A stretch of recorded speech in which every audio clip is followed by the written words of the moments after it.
And it sort of gets you thinking about advertising in Web3 generally, and a very interesting space because we're going to see kind of like the democratization of advertising from FANG towards like anybody can do it because all the data is on chain.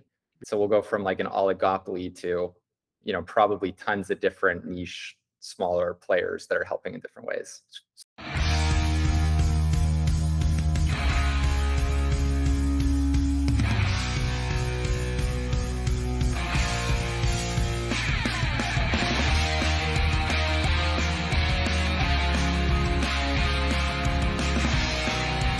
Welcome to Mission DeFi with Brad Nickel, where we explore projects in decentralized finance that are innovating and driving our mission of financial freedom forward.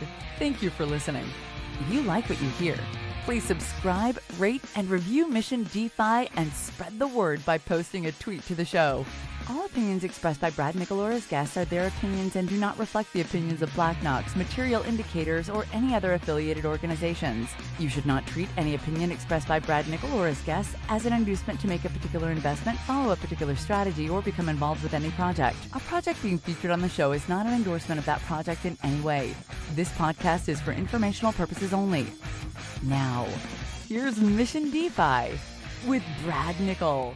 All right, I'm excited today to have Bryan Altman joining the show. And Bryan has two projects under, I guess, kind of one umbrella. We've been talking about their branding work that they're doing right now on their projects. One is called Dow Exchange, and the other one is called ChainVine. And both of them are focused on helping communities in the Web3 ecosystem grow and manage and reward and provide incentives together universally, but they make up the whole of that. And I think it's something we need to see a lot more adoption of in the space. So excited to see somebody focused on kind of the pieces that sometimes get left hanging in the Web3 world. So Bryan, thanks for joining me. If you could introduce yourself, tell us about yourself, your background, how you got into crypto after whatever other background you had, and then tell us about the projects and why you created them and origin story. And it sort of gets you thinking about advertising in Web3 generally, and a very interesting space because we're going to see kind of like the democratization of advertising from FANG towards like anybody can do it because all the data is on chain. So we'll go from like an oligopoly to, probably tons of different niche, smaller players that are helping in different ways. So about me, I'm a founder entrepreneur from Canada. I've been building marketplaces for the past 10 years or so. Wow. The last one was called Setter. It was a home services marketplace. We were home services concierge, in fact. So sort of the last evolution of Web2 marketplaces, the managed service marketplace. Nice. We raised 20 million from Sequoia, grew it to about 100 and sold it to Thumbtack in late. Holy crap. That's awesome, man. Thanks, That's fantastic. I didn't know that part of your background. As part of that, I was trying to figure out what to do next. And I was sort of reflecting on the Setter journey and the most meaningful things we did. And the thing that I kept coming was building this team in Manila. So we built a team of 40 in Manila. And it's kind of like an arbitrary thing, I guess, to call meaningful. But the reason I do is because as a concierge service, our people team was a significant part of the business. And originally that was in North America, Toronto, San Francisco. It's really expensive and a low margin business. And so we needed to, offshore, so to speak. We tried using call centers. Have you ever employed a call center before? I've built 2 call centers in Manila. Okay, there you go. Which is just crazy. You incorporated, you got the office and everything. I had somebody else taking care of the legal side of it. And that's also a sketchy operation in Manila if you want it to happen rapidly. So I didn't get my hands into that part of it, but I ran an organization, hired a few hundred people, and have lifelong, amazing friendships with a lot of people in that country. Yeah, just amazing people. I'll tell you a story afterwards about how I ended up firing all the executives that were put on the team that I inherited and hiring all the administrative assistants to run the company. So we can talk about that. Yeah. Well, so I love that. It sounds like we had the same experience and sort of falling in love with the country through the process. Again, we started by using the traditional BPOs that, Silicon Valley uses. Right. I don't want to name names, but we tried them all. They all sucked. Terrible experience. Absolutely. They take like too big a margin. They treat their employees like shit. So eventually I sort of gave up and I flew to Manila and I just moved there for half a year and started building a team. And the end result was like the world's greatest win-win. I think we paid, Nice. $8 US an hour, which is at the Huge. time, yeah, like 1.6x what most people are getting paid. Exactly. And we had zero resignations. The team absolutely loved working with us. We treated ourselves like one team, not as if there was like the North American team and the Philippines team. And so it's just this really rewarding experience. By the way, so when we sold to Thumbtack, Thumbtack has an 1,000-person team in the Philippines. The gentleman that was running our team in the Philippines now runs Thumbtack's. Nice. That's Um, awesome. That's so awesome. All right. So I may cut this out, but we'll see. But I got to tell you a quick story because Please. you're just hitting all these memories for me. So the first time I did this, I inherited the core team from a guy who hired me to run his outsourced web hosting support company. Right. But he was a bit of a dick, but his philosophy there was similar to mine in terms of reward these people, pay them well, build something strong, build a strong team. So I did my first flight to Manila, and as I landed, we were like 12 hours away from typhoon hitting the Classic. Philippines. Yeah. Yeah. And had some other experiences along the way. The company made me get all this executive insurance and all this stuff before I got there. And then there were 2 armed limo drivers that picked me up, which I thought was a little extreme and unnecessary. But at the time I had no idea. And so it was a little terrifying. Anyway, we get to our offices were like on 10th floor of a building. I don't know, high up. Something like that. Yeah. Yeah. Yeah. And the woman who was running it for me called me and said, typhoon's coming. I said, okay, tell everybody, go home, get out. Let's get out while there's still time for them. A lot of them lived way out. Right. So wanted to make sure they could get home safely and everything. And she's like, no, they're not leaving. And we were 24/7 support operation. And I said, but they have to leave. It was a big storm coming. It wasn't anything minor. And living in Miami, you get used to battening down the hatches. And I said, but they have to leave. They have to leave. And I was wiped, just totally wiped. So the storm comes and these people are still in this office building and the window gets blown out of the office building and they're still at their desks. And I finally called her. I sent vans over. I figured out how to get somebody to get some vans over, got some vans over to them, booked them rooms in this hotel I was in and just dragged them out of the building, but they would not leave. And it was partially the work ethic. It was partially grateful for the amount of money they were being paid, but it was also what you were talking about, which was not treating it like something secondary, treating it like they were part of the entity. They were part of the team. They were part of the community, and I think makes such a huge deal, the experience of that offshoring or outsourcing experience. So anyway, that was a crazy story, but I just such fond memories of working with those folks. That's an extreme example. I mean, I haven't experienced It's crazy.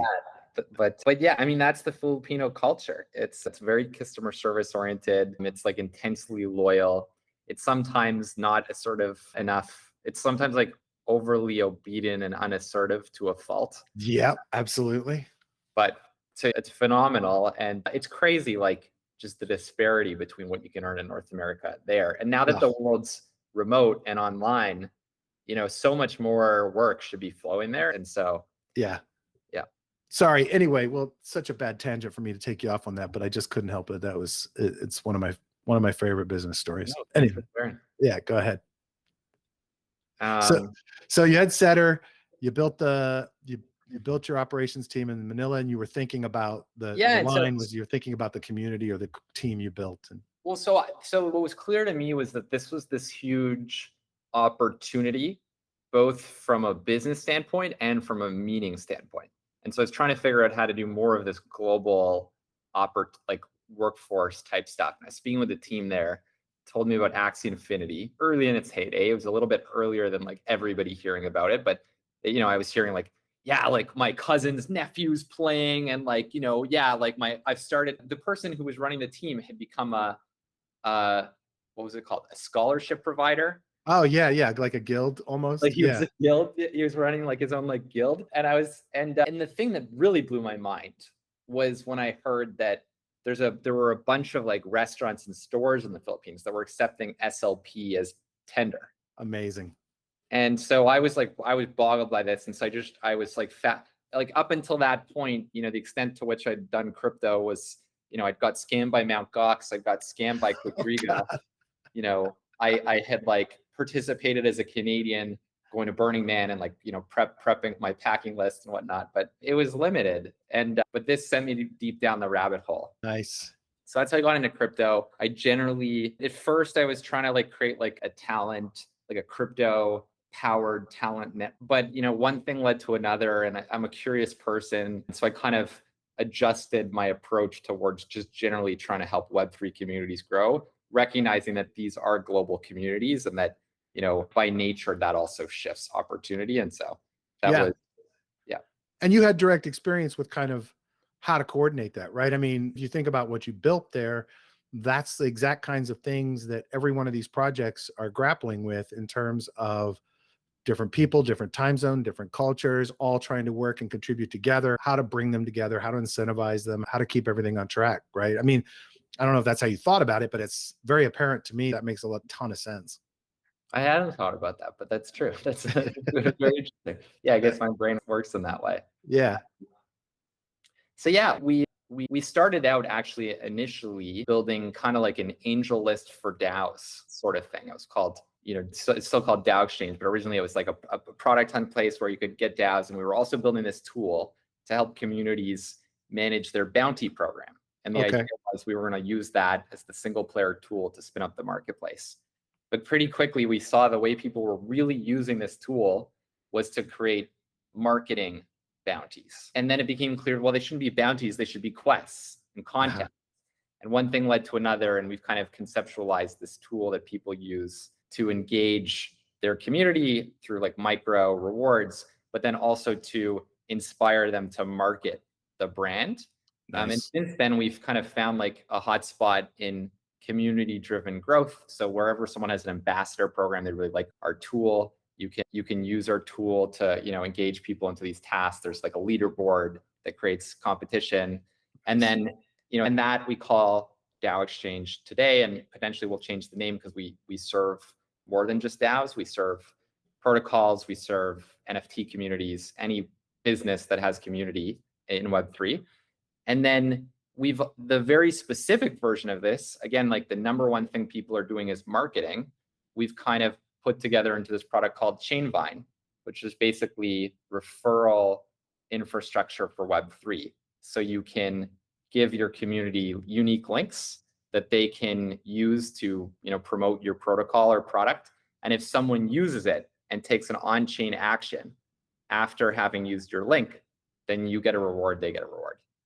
So it's a hyper-specific version of our DAO Exchange tool. Right, and that's actually not an easy problem to solve initially in the Web3 space, I would think, because all of the existing kind of referral packages are totally web-based and e-commerce, shopping cart, excuse me, based. But you were actually, it sounds like you're, and I don't have enough knowledge of it yet, but it sounds like you're actually doing integration into tracking wallets from the click through to an action on chain. So that would certainly, I'm sure everybody and their dog that's trying to do some kind of referral program in this space looks at every affiliate system out there and realizes eventually that unless they do something manual, it's not going to work. Yeah, totally. And it sort of gets you thinking about advertising in Web3 generally, and a very interesting space, because we're going to see kind of like the democratization of advertising from FANG towards like anybody can do it because all the data is on chain. So we'll go from like an oligopoly to probably tons of different niche, smaller players that are helping in different ways. It's pretty cool. So does that mean you get back to the marketplace and it's advertising and Web3 properties based at some point? Sorry, what do you mean by that? Well, so you came from a marketplace background, right? So when you started talking about, how advertising works, certainly the community driving referrals is a great thing, but I shouldn't infer what you should do with your business, but it just seems like if you're down that path, right, the next place you end up is, well, you've got all these DAOs and NFT projects and communities who are trying to recruit community, et cetera. Is there some kind of marketplace of advertising between properties within the Web3 space that ends up putting you back into kind of the marketplace world again?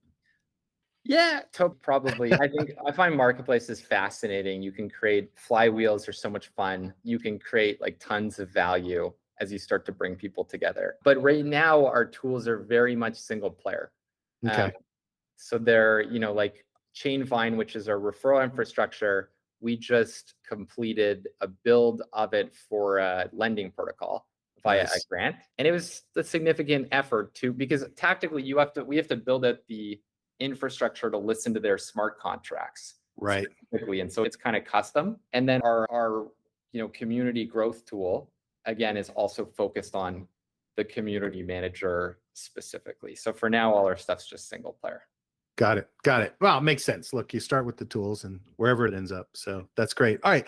So let's do this. I love the evolution into the products, but let's talk about each of them and break down kind of what it does for projects and for, community members, how it functions and kind of what your approach was to how you determined what people needed and what you gave them and then how that's evolved. Cool. Which one do you want to start with? Let's start with the Dow Exchange first, I guess. Okay. So Dow Exchange started as a bounty tool. And it was the design principle we started with was let's build this thing so it's 100% in Discord.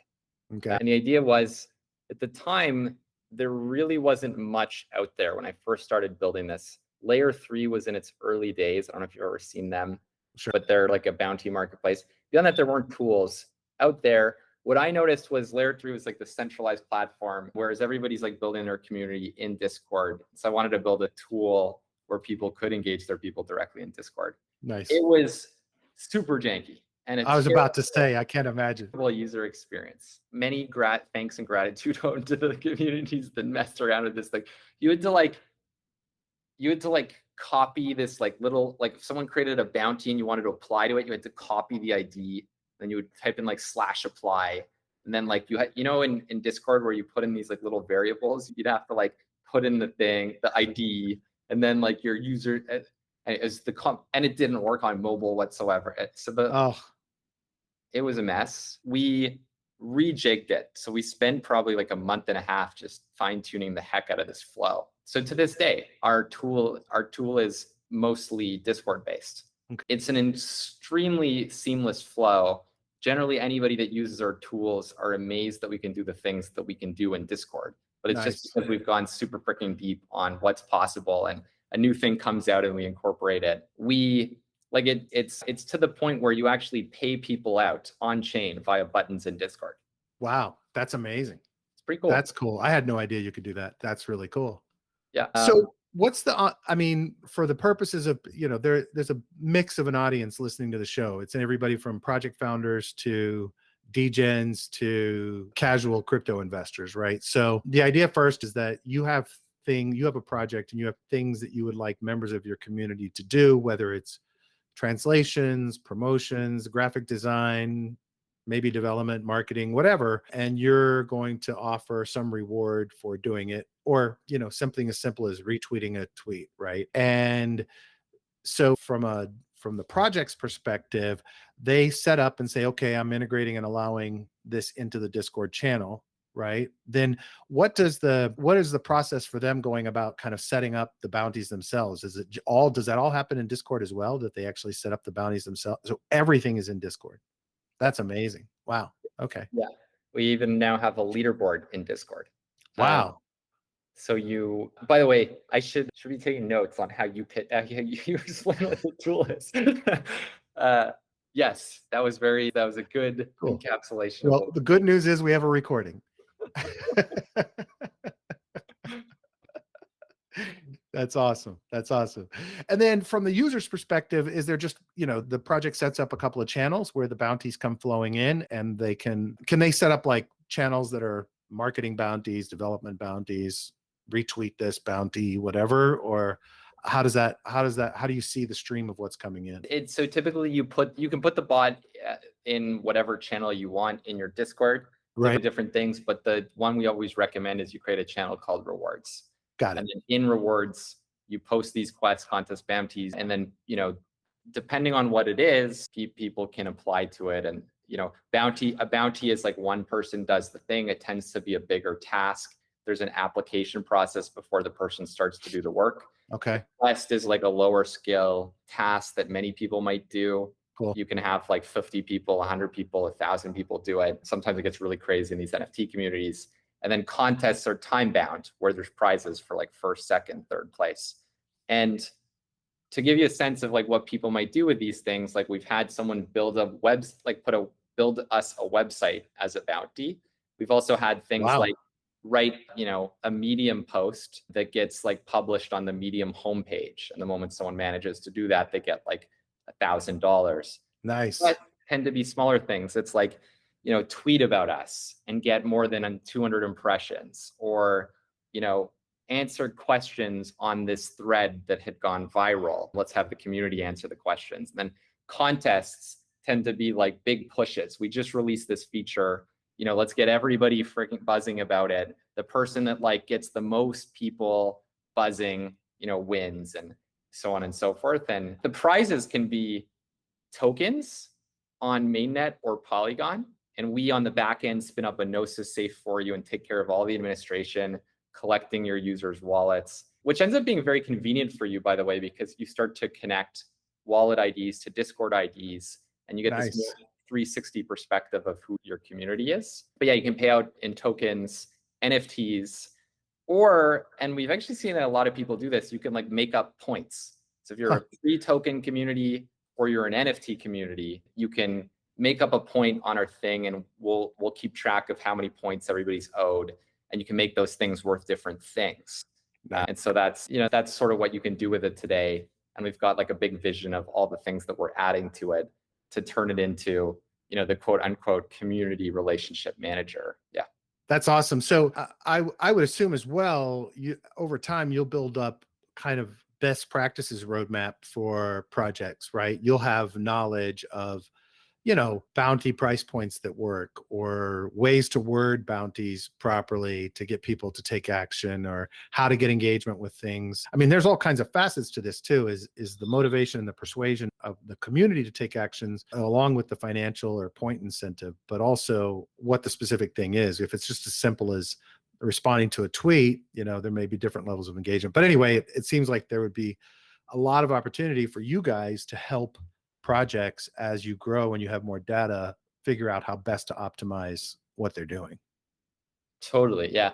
Yeah. We do that with a lot of our communities, kind of cross-pollinate what we're seeing in different communities that work. And, the next product we'll talk about, ChainVine, is in many ways an evolution of what we've kind of been learning through DAO Exchange.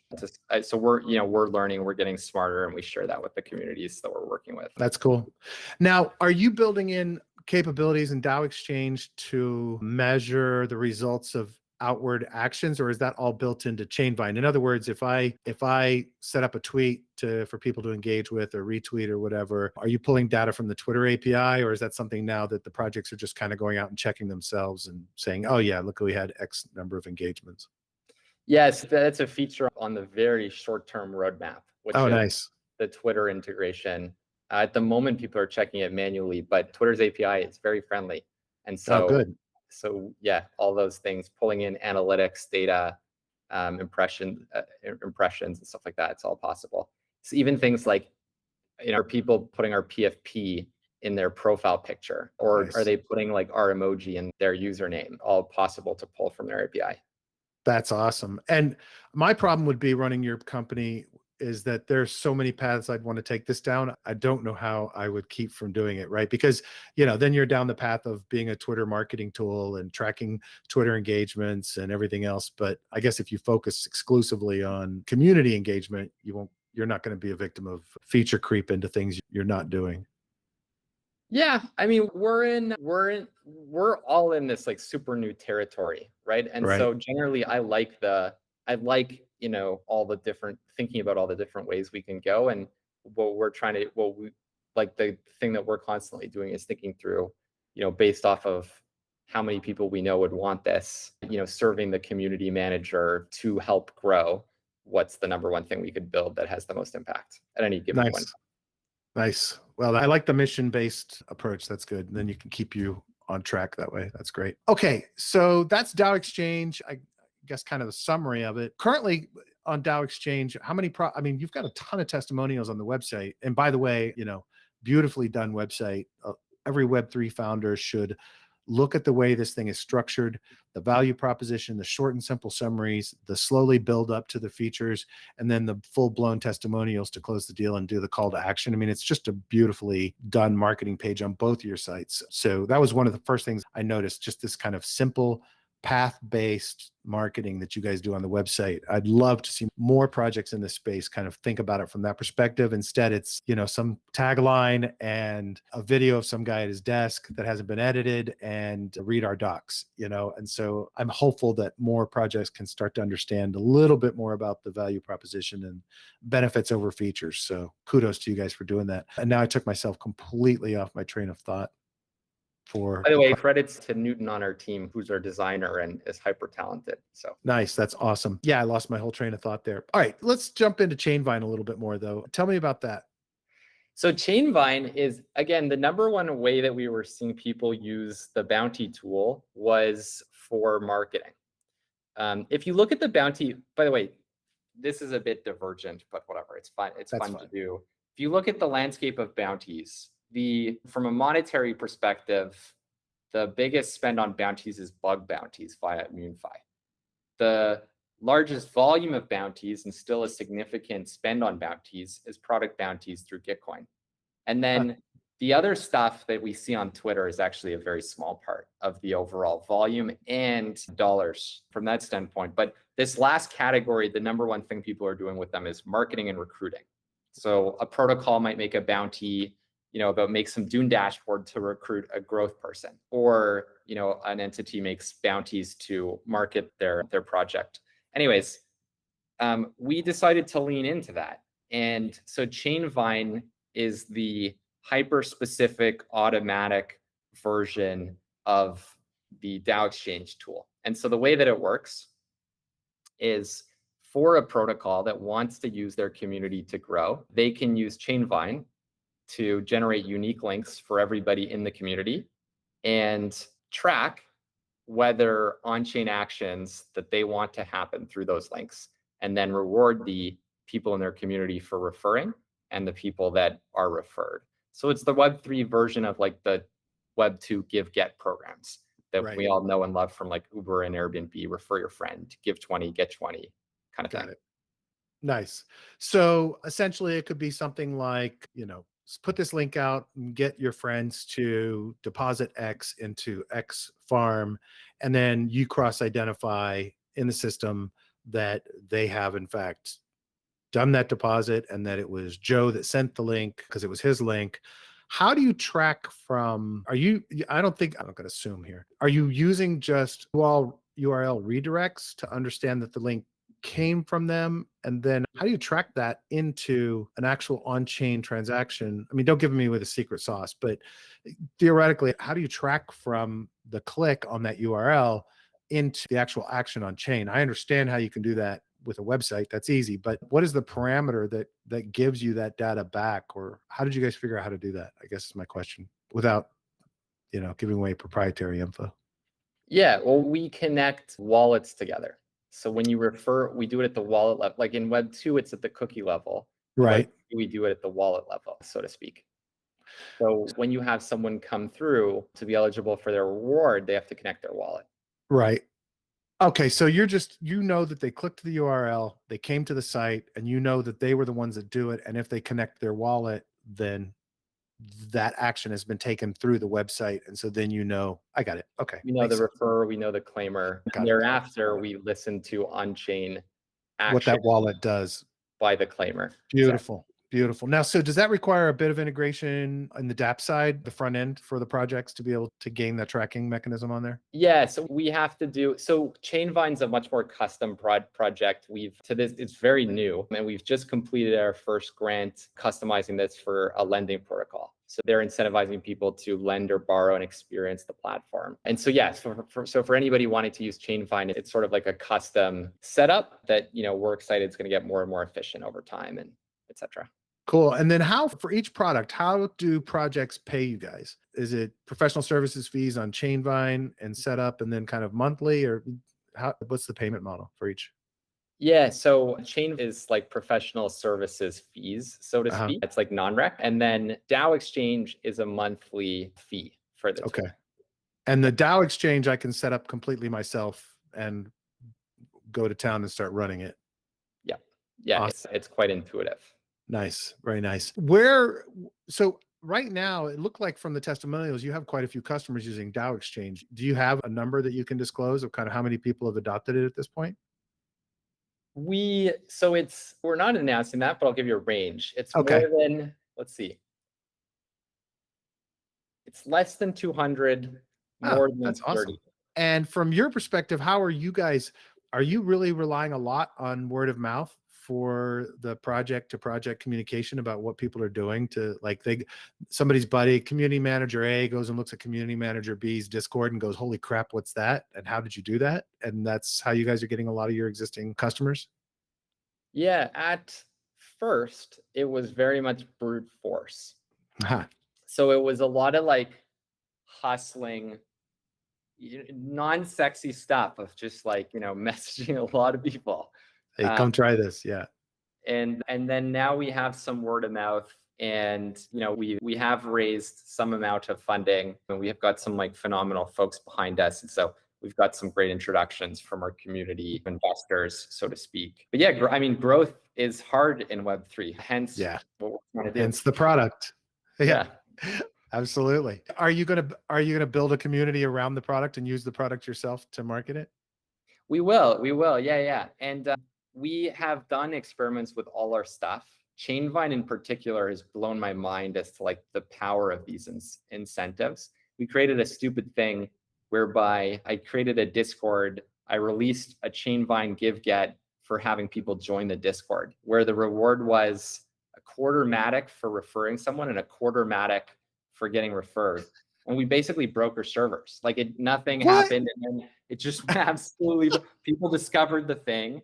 And by the way, the background of how these token incentive works are like Telegram groups and WhatsApp groups in like Indonesia and the Philippines and India and so on. Sure. And people just, once they discover how your thing works, like it gets exploited. And anyway, it was the first time that I'd seen firsthand, how Axie gets to millions of users in a month. It's like That's people crazy. discover how it works. Yeah. Wow. That's really interesting. How, in terms of managing this as a project, not you, but communities that are your customers, how do they go about, and this isn't a product-based thing, but I'm curious because I think that brings up a targeting issue for some projects, right? Some projects just want mass appeal, anybody, anywhere. Other projects are more, relatable to higher end investors, or maybe they have a more moderate target of investor. Have you guys started to see how projects are kind of learning how to target properly and learning how to attract the right community and the right members? And is there a mechanism to filter that? And I'm not saying that your product does that. I'm saying that more from, are you guys seeing that that's something that communities are struggling with, or are they still kind of shotgunning it and just going, we'll take anything that comes into our community, right? Because at some point, massive influx can equal chaos and a lot to manage and not necessarily a lot of end user value into a protocol, right? For example, I own a part of a company that does trading tools, right? And the trading tool market is typically filled with, well, a lot of shillers and a lot of attitudes, and we were determined from the very beginning that our community was going to be totally educational based. There was not going to be tolerated any shilling or assholes in the group that were treating people rudely or anything. So we strict rules and ban people. And it's grown to 7,000 people that are loyal and love it and use it all day and use our tools, but it's a hard thing to manage. And I'm wondering if you're finding within the communities, as you guys have these insights into what they're doing, are communities getting better at how they manage and how they target who they bring into those communities? I think there's we work with different types of communities. So, NFT communities, let's say, the way that they filter is by effectively the floor price. And it's not really in their control per se, but the people in Bored Ape Yacht Club are going to tend to be more well off than the people Sure. that are like in, some like 0.04 ETH floor price club. Right. And so that's a thing. Within the concept of like protocols that are governed by token incentives, I think what it really comes down to is that you need to set up the right incentives. The problem with Axie Infinity was that there was minimal value to the payments made, right? Like I think the broadest idea was, okay, hey, we're going to pay people to play. Instead of spending a ton of money on marketing, through this, we're going to get the word out and we're going to make this game fun because it's a massive multiplayer game. Truth is, the game wasn't very fun. I don't know if you ever played it. No, I attempted once and just said, "Oh my God, seriously, you want $1,000 for me to try this?" It wasn't that fun. There weren't that many network effects to having lots of people playing. Right. Whereas if you shepherd these people, if you shepherd folks through incentives to do like real work, for example, like I think a thing that would be really interesting would be if someone made a protocol that's like a mechanical Turk protocol. Similar thing, relatively low skill stuff, but real work's getting done. You know those CAPTCHAs that we all fill out? Sure. We're training like an AI algorithm. You could imagine that like you have people, anyway, I digress, but I think my general thinking on the matter is for protocols, you just need to set up the incentives that get people to the right action. So again, Right. Facebook would spend tons of money on marketing to get people to the point that they had 7 friends, because they discovered that the moment that you have 7 friends, you are now a highly retentive user.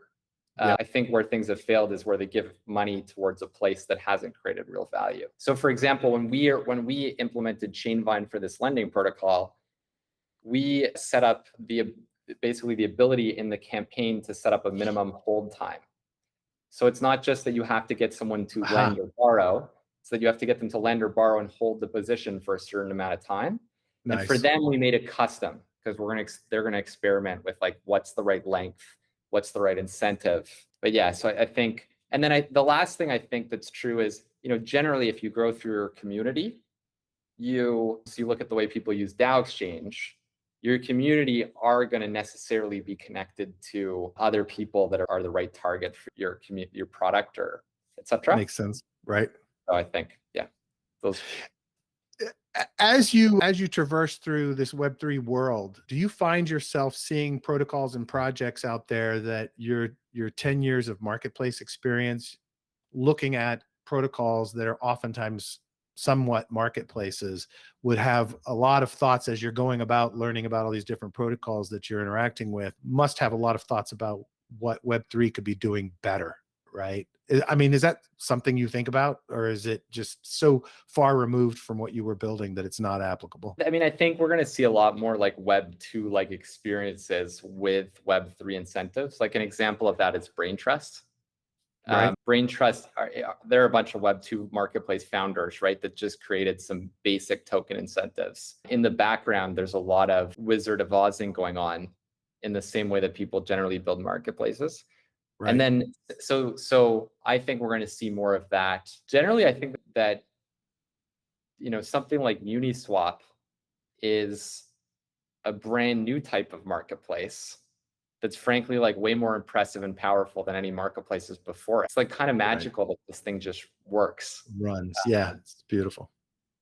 What I'd like to see more of is like more highly analytical people thinking about tokenomics incentive structures for these various things, because it feels a bit like the Wild West in that I don't think that there's any great playbooks for this stuff.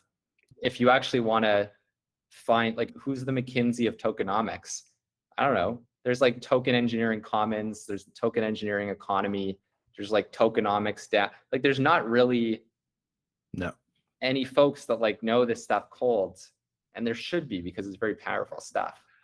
Yeah, I think we're just going through the growing pains of everybody guessing. Yeah, look, I mean, people are modeling things out and trying things. I had my first interview with Zeus from Olympus. I think the guy's brilliant, right? And he modeled out their token model thousands of times. And when I interviewed him, he had just gotten through what his model had determined was going to be the make or break of the whole protocol. And they were through it. They had made it through, survived, had succeeded, things were better, blah, blah, blah. And, human psychology played the biggest role in crashing the whole thing. Yeah. And I think back about that often because I was so impressed with him and so impressed with how he had thought through this and how long he had spent modeling it and his motivation for it. And thought that must have just been such a devastating thing to think that you have overcome this massive hurdle that you thought was the worst thing you were going to have to do, and then watch the whole thing kind of collapse around you. So look, I agree with you. I think we are at that stage where the people capable of thinking through this, I don't know if there's enough lessons yet. Right. And I think that I have a daily show. I was just talking to my partner about it on the show today. It's like, we have to have this pain and suffering in order to get to something like you're talking about. So what do you think are the most interesting examples of like, protocols that are driven by incentives, or, one I was thinking about recently, one I'm really interested in is this concept of how do you, it was kind of how, when I mentioned I started out on this journey and I was trying to do like a labor marketplace, sure. like crypto incentives, I got a bit stuck on figuring out what is the model for how, like tactically, if you were trying to build teams in ascending nations, the hardest part, as you know, is hiring abroad. Now you can start to build some leverage because you're going to like build you're going to hire someone that hires other people. Right. But generally, for any new entity getting started, doing that is very complicated and it's different, right? In North America, you might interview 10 people to hire 2. Right. If you're hiring in the Philippines, you're going to interview like 140 people to hire 1. And so one thing I'm very interested in is like the best examples of token curated registries, because that's kind of what you would want there. You would want, right. Yeah. So I haven't seen it yet. No? No, I mean, look, I think there's some really cool models. I just interviewed a guy who's trying to flip the entire stablecoin concept on his head. It's a project called Dyad, or DYAD, and it's a financial NFT model with all kinds of amazing mechanisms built into it. On one hand, I worry that it's a little complex, but on the other hand, it feels like all the safety valves are built into this thing properly to have it run completely, radically decentralized. And it's a brilliant concept, but we thought that a lot of other concepts were absolutely brilliant and never were going to fail. So I will tell you, I'm interviewing for the 3rd time next week the founders of Beanstalk. I don't know if you've seen Beanstalk or not, but yeah. So I'm so impressed with those guys, and they're very mission driven, very smart, had a model that was running beautifully, and got kicked with a governance exploit. Right. And so here's the thing. So theoretically, the algorithm, the model, the tokenization is working beautifully, highly complex. One of the things I told them from the very beginning is you're never going to get the average person to engage in anything beyond using Bean as a stable coin, because they're not going to bother to figure out all the complexity of how this back end functions. But it worked, and it was working beautifully. And they had a couple of very severe events that took it way off peg, and the system functioned and brought it back. And it was working great. So the governance exploit happens, right? And they come up with a model to add another component to their algorithm, something they call fertilizer, and sell that at these, so that you get in line to later get Bean minted for you by providing cash now to pay back the people that lost money in the protocol. Absolutely brilliant concept. It seems to make a ton of sense, but something is going wrong because they lost so much momentum in their brand and in their image, a non-token model thing to think about, right?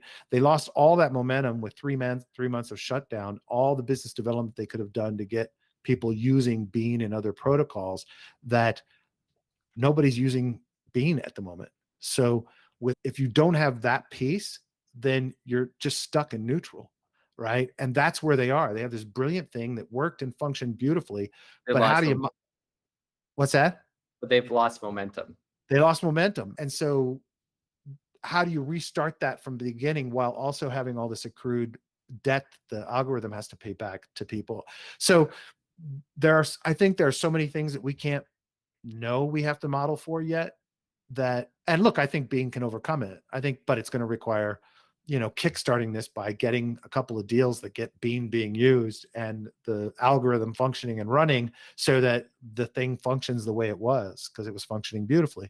Right. So I guess in answer to your question, I think we have a few more years of pain and suffering to learn lessons from. I wish we had, I mean, and there are a lot of brilliant people I follow on Twitter that espouse tokenomics models and find the holes in models all the time and are brilliant analysts and data people that I am not. I mean, I follow them to kind of get an edge on what I can see out there. But I think we have evolved and gotten better. And I think we will continue to get better. And then we'll have things like hubris, like Terra, that'll get in our way, and Right. human fallibility that'll get in our way, and cascading liquidations that get in our way because we haven't, think about that, stable coins and lending protocols, right? Well, maybe as a community, all the lending protocols need to get together and figure out when things have reached a potential crisis point on a particular token or whatever it might be, because there's over collateralization of this, right? Look, I think there's going to be all kinds of lessons. We were talking about on the show today. I said, here's the beauty of it. Nobody in this space is asking for a bailout. Everybody's learning their lessons and licking their wounds when they get hurt. It sucks when people lose all their money because they didn't listen to everybody saying, don't put all your money into this protocol or any one thing, and this is high risk. But all of us, I think, I don't know why I'm going off this philosophical tangent, all of us are learning lessons together, right? The builders, the developers, the marketers, the community people. It's hard. We're, kind of reinventing how money works. So it makes it, while still trying to bring in pieces of the old system, Right. So it's weird. What do you think? I was just looking up, I was trying to answer my own question too. What are some of the examples? One that came to mind was Helium as a, example of a fairly successful. And anyways, I was looking up their token price, and I didn't realize this. They're down from a high of like 55 to 8. Yeah, Why? over the last 3 weeks, an influencer on Twitter wrote an analysis of it and found out that, number one, all the customers they had listed on their website weren't actually corporate customers. And number two, their total revenue was like $6,500 for the people holding nodes. Yeah, it was like some ridiculous level. So, and then he dove deeper and found out that all of the people who had bought and invested in nodes were really angry that the adoption levels weren't where they were. So it kind of goes back to what we were just talking about, the human fallibility piece, the piece that we can't, the psychology of people. So this guy writes this bad thing, the company responds, some people defend them, and A16Z and others came in, I think they're investors, and were defending that this is a model that takes time and all those things that you would say, because it does take time to build that network. But people get scared and they start dumping you, right? And then, wait a minute, this thing should work, right? You buy this hardware, you provide this node, you're providing a service to the community, but who's getting users to actually sign up for it? Right. So that's why it dropped that much, because no matter how good the tokenomics are, we still have human beings in the equation. I think we'll get more and more automated. I used to joke when I started kind of looking at AI quite a bit and trying to understand the impact of it. When I was working in a marketing role, I said, I think the average CMO in the corporate world lasts for 18 months in their job, right? Because it's never quite enough for marketing. And I used to joke, what happens when the AI is marketing to the AI? When the AI is doing the marketing, and the AI is doing the sales, and the AI is doing the buying, what? Maybe then we have the perfect model, but then why are we even bothering? So, and my point being that these algorithms and the models are going to get better and better. And at some point, if you look further beyond, wow, we have really gone off on a tangent. Sorry, man, for all this not talking about your product. But at some point, we get to a point where, if we're successful, the efficiencies of money and yield and earning money become kind of silly, because we'll just be taking money. It'll just be a UBI, right? And it becomes all financial instruments, and we're all able to do it because it's all so smart. If we get to there, that what is money anymore? AI driven, for whatever reason, I never thought about that. AI driven setting of incentives to optimize outcomes of a protocol would be a fascinating, definitely going to happen. Nobody actually does. The only one starting on that path is Singularity.net and Singularity DAO. So Singularity.net is an AI DAO for funding AI projects, and then Singularity.net is for funding projects. Singularity DAO is building algorithms for trading and investing. So right now they have an algorithm that's about 50% manual, 50% AI, but they've built a network with some big engineers and researchers in the AI space from Singularity Net. So it's starting, but it's not there yet. I'm going to check these out. It's very trading oriented at this point. I have an interview on missiondefi.com with the CEO of Singularity DAO. Very It's cool. interesting. Yeah. So it's happening. Nice. Not there yet though. Very beginning stages. So all right, I don't know if I'm going to leave all of my rambling discussion about this, but it was fascinating. Yeah, I probably will just for fun. But I want to make sure people let's just summarize real quickly kind of what we got here. So we have Dow Exchange, which is a great way to manage your bounties and incentives and provide community engagement so that communities can grow, whether it be, well, with a focus on marketing, you said, and community growth, but they could theoretically be still used for any other aspect of things you want to incentivize people to do for your community, right? And then ChainVine, which is a really cool referral system definitely focused on growth, to get people to actually engage and take actions on-chain, within protocols, so people can actually see the results of the marketing and the incentives they're paying people to refer. That's Good. right. That's right. Yeah. And for Dow Exchange, by the way, I don't even use the word bounties anymore. Dow Exchange is a tool to engage community into action for rewards, and also analytics on your community so that you can understand, engage, and grow your community. That's good. Oh, right there. You just said the great. So you can understand, engage, and grow your community. That's perfect. We'll workshop your marketing right here. Okay. Sounds good. Anything else we need to know? You got any product feature alpha you want to tell us about what's coming down the road besides the things we talked about? No, people will have to follow on the journey. People should go sign up and check it out. Yeah, absolutely. That's cool. Great. Ask a question. Go ahead. Oh, no, you go ahead. I ask a question at the end of every interview. And the question is, in your time in this space, who's somebody, a person or a project that you have a great deal of respect for, or that you think is really critically important to kind of the whole path forward for Web3 and DeFi? My answer is probably less interesting. I think Uniswap is the unlock to all, like the, AMMs, it's the unlock to the whole sort of token economy. And so I find it, people like to sometimes, there's been this big thing on Twitter, which is, are there really any real crypto use cases? And that's always the one that I like to bring up the first, because it's like, if you want to exchange money today, as a retail person, you're going to pay 200 bips. If you're if you run a family office, you're going to pay 70 bips. Nowhere can you get 30 bips. Right. And so that's awesome. What's the number one person that you've gotten as the answer to that question? So I would probably say now it's Vitalik, which I'm always kind of disappointed in, but I get it. It's hard to argue, with that. I mean, really. But, I like a little creativity. I've had Uniswap, I'd say 3 or 4 times. So from a project perspective. So that's a good answer. Trying to think if there's been some I didn't expect, or even people I haven't heard of before, which was great because I learned about, other people in the space that I hadn't connected with. I think I've even ended up interviewing a couple of them, but for the most part, it's the kind of standard leaders you hear in the space. But I like to get to the why of the question, right? Like you just answered that it's the easiest model to show the value of crypto, right? It's like, that's the kind of thing. I love getting to kind of the why they think they have that respect or think that project or person is important. So yeah. So what I keep telling myself I'm going to do is go back through every episode and make a list. Yeah, document it, make a leaderboard. That's threader material. The other people I really like, reading their stuff is the multi-coin team. Really? They're a very contrarian team. Nice. They like to call bullshit on stuff. Yeah. And their perspectives are, often unique. And so I find, and they're very thoughtful. And so I just find generally you learn something by reading their content. I interviewed, oh my God, I'm drawing it, Kyle Samani. I interviewed Kyle Samani, and I felt like he's probably younger than me, but I felt like he was the grumpy old man of crypto. Just like this.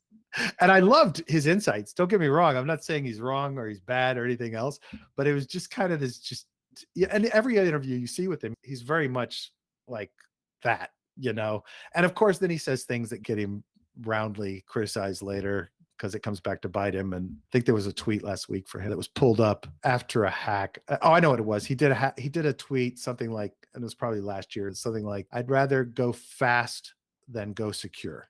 Right. And then that was dredged up with That's a multiple hacks.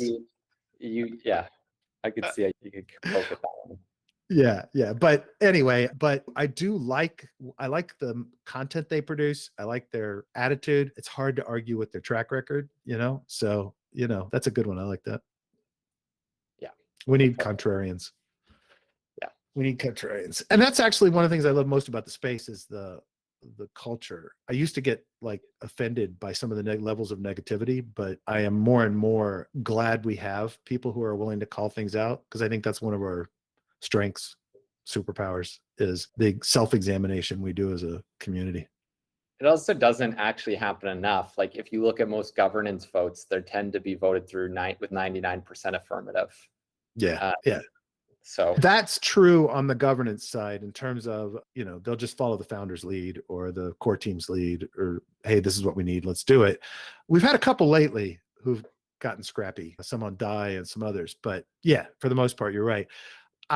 What I love about it is if a hack or an exploit happens, or there's a bad actor in the space, there's not like 10 minutes before somebody's doing analysis, somebody's writing a paper, right, somebody's finding the hole, somebody's doing the audit. To me, it's the most amazing thing ever. Like if that happened in TradFi, we'd be 3 years and 20 congressional hearings later before we even had any kind of action, right? In crypto, it's like this self-policing thing to some extent. So that to me is exciting. I can give you another person, by the way, actually, to go back Sure. to your question. Maybe this one you haven't heard, but you could have totally heard it. James Young of Collabland is a really interesting fellow, and he's very thoughtful and quite in his thinking. I'll check him out. I have heard of Collabland, but I have never heard of him. So I will definitely check that out. What do you like about what has struck you by what he does, writes? He is, once again, he's a very independent thinker. He has perspectives and analogies that I haven't heard from other people. He is thinking very far into the future.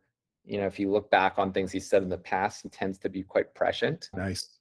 And, it's and then just generally, Collabland is this like very simple tool that has insane penetration.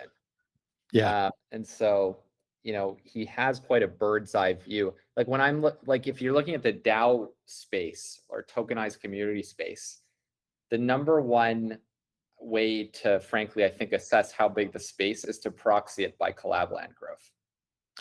That's interesting. That's great. So it's hard. Sure. So the two ways that I look at like growth of the space are like number of Gnosis safe created and number of Collabland wallets. I love that. And it makes total sense. And I'll definitely check out James. I wasn't familiar with him, but that makes total sense. Have you found, as you dove into this world, like, what was it like going from kind of the Silicon Valley venture capitalist backing? I know you weren't living in Silicon Valley, or I don't think you were, but the typical tech startup world into this world. Because at the beginning stages, when you started in this, there wasn't a lot of crossover yet. I think we're seeing a lot more of that now. Did you find things you were just like, holy crap, what are these people doing? Or did you think, oh, it's just, typical tech and developers, and this is the world I already expected? I think crypto is like pretty unique in that it has the financial incentives that I think really mess with everybody. Like it's, this whole concept of like, oh, the moment there's a hack, like immediately someone's writing about it. Usually that's because people are affected by this stuff. And like, what's fascinating to me is the extent to which we are actually all interconnected in more ways than we think. Like this, like right now, I think we're there. Like the peak bear was like, I don't know, a month ago, right? Or a month and a half ago or something. We're coming out of it a bit, but the ecosystem in its entirety was like somewhat depressed. You speak with anybody and there's just this weight, even if it's like, and I'm not, I'm thinking about the long run, but like there, everybody is, so that's the biggest thing that's interesting, the interconnectedness of it all. And like, if you look at the way that things grow and become successful, it's all about like were they plugged into the community? Did they know the right people? It's very feels a bit like high school sometimes. I can see what you mean. The crypto Yeah. ecosystem. Well, what's interesting is it's the similar psychology to the psychology of people that trade and how markets work, right? The viral nature of depression or bear, the viral nature of euphoria and wealth and profit and everything else. It's pretty fascinating. And it's interesting now that we're talking about it. There's so much material on the psychology of trading and how people react to that and react to circumstances in a market condition. It's funny though, I went to Progressive conference, one of Bankless's conferences in, it must have been, I think it was the week after the final crash of everything Terra, right? And I fully expected that I was going to be totally wasting my time because everyone was just going to be like abysmally depressed and negative. And I came out of that show completely energized, because this was the interesting thing, was the segment of that population were people that were all actively building shit.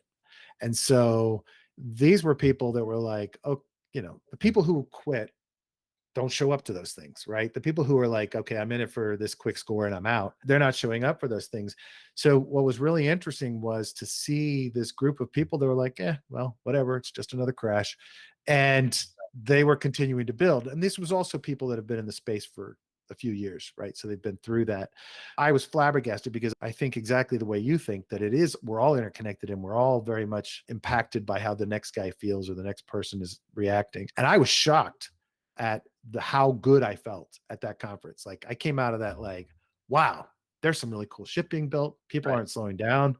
People are funding things, and the funding levels are dropping on the investment side right now. But from my perspective, it's cliche at this point, but these are the times when the really cool shit gets built. It's the same story of the post.com stuff and everything else. But yeah, no. But I think that's a really interesting perspective and how that psychology impacts people and how we do. I mean, look, we all catch ourselves after a crash, kind of getting everybody's down in the dumps. And, you're thinking about the money you've lost, or you're thinking about the fact that now you've got to like replace customers that have gone under or whatever it is. I've got one more question for you, because right. you mentioned you created this podcast because you like learning and meeting people and so on and so forth. Sure. What are the top 3 to 5 very specific things you do from which you get your most learning? And so let me give you an example of what's something that might fit into this. It might be like, I follow Jessica Fiorelli's Twitter account. Like that would be a thing. And like I get a lot of signal from that. So where's your like highest signal learning specific things? I will tell you that probably 85% of my learning starts on Twitter, and I have specific methodology for how I structure Twitter. I right now have like 16,000 followers, right? And so I go on and regularly call out people I'm following, because I will randomly follow people, and not randomly. If I find somebody posting something interesting or cool, or I think it's a project I want to look at later, right? I will do the follow, and then I'll turn notifications on for people that really struck me as smart. And I spend 90% of my, I can't remember the last time I intentionally went to my home feed of Twitter, because all of my Twitter activity is 2 places: my notifications and then lists. And I segment people into lists. So if regulatory issues are hot, legal issues are hot, I have a list of all the best minds I have been able to find in crypto that are weighing in on regulatory legal. I have political, I have project founders list. I have a list of projects that I think I'd like to invest in, that I want to get to eventually. And I find that cultivating those lists and my notifications links keeps me sane in terms of, there's too much knowledge coming at me. There's too much information coming at me still, but I've gotten very good at it. Now, this is silly, but I was a debater in high school and college. So I learned skills to rapidly digest information and analyze information from both sides. So I'm really fast at like reading the beginnings of a white paper or digesting whether the piece of information for an article is important to me or important to my shows, or I think that somebody or project's going to be interesting or impactful in the space. So I have that training that I've had and honed over the years that's helped me, that probably the way I do things might not be as great for other people. So I would like to say there's one particular person, but there really isn't. I have this System. cultivated system of people that I follow and that I cull out when they're not, like when I see consistently I'm annoyed with a tweet from people, from a specific person, I just drop them from the list, drop them from notifications, and stop following. And it's very instinctive. So I wish I could say it was formulaic, but it's really me saying, is there value from this person to me? Did I learn something? Did I use something in a show? Did I book a guest because of it? Okay, cool. I'm going to continue that. So that's most of it. The rest of it is I have a bunch of Telegram feeds. One person I say that I've learned a lot from is, and there are people like him that I think are very calm, thoughtful, right, intelligent, detailed documents, analyzing things that I get a lot from. There are people that I thought were really great initially doing long threads that I learned a lot from out of the gate. And then over time, they haven't been producing as much. And so they get culled out of the list. I don't know if that answers your question, but I have a shit ton of incoming knowledge sources. Like, and I couldn't like right now say to you, oh, I only do this. Like the bankless guys, I listen to their podcasts when I can. That's another source of information for me. I have a constant stream of podcasts. Anytime I'm driving out and about, listen in the shower, whatever, I'm constantly digesting information and taking notes out of those. I use a note-taking app that I just plug stuff into. It's called LogSeek. It's hyperlinked. It's like a wiki, like a personal wiki. I can hyperlink information back and forth. So that's where I track a lot of information. So I use LogSeek to categorize quickly information, create hyperlinks between contextual information, and store data in there. All of my interviews, I take notes in logs and cross-link back things that people mention. So I'd say that. And then I'm lucky now because I can call or message really smart people to get their opinions on shit, and because of these interviews and the friendships I've made doing a podcast, that I tell people all the time that are in different industries, just start a freaking podcast and start interviewing people if you want to learn this business, because I get so much value out of the relationships I've built from the people I've interviewed and then the friends that they introduced me to and anything. I have Telegram feeds from people that are doing like bots that pull up news constantly. I have Telegram feeds from the major publications, Cointelegraph, those kinds of folks. But I think, and it's not that I'm special in any way, I just think that I've had trained my brain this way my whole life. I think that anybody else that saw the amount of info coming into my face all day long would just be run screaming from the room, like, because it's just silly, but I've gotten better at filtering it. I'll say that. So. Yeah, fair enough. I was reflecting, by the way, I should jump because I'm 20 minutes late for a call. Dude, I'm sorry, man. I'm going to have to edit this down. I will tell you, but I have frigging loved this conversation. Likewise. I hope you don't mind, but I've just thoroughly enjoyed chatting with you and hearing. Likewise. Yeah, I really enjoyed the first chat, and you're an easy person to talk to. I'll hit you up when I'm in Miami. I'd love to meet up. Yeah, absolutely. Please do, man. Appreciate it. You were going to say one more thing, I think. What was I going to say? I've lost the train of thought now.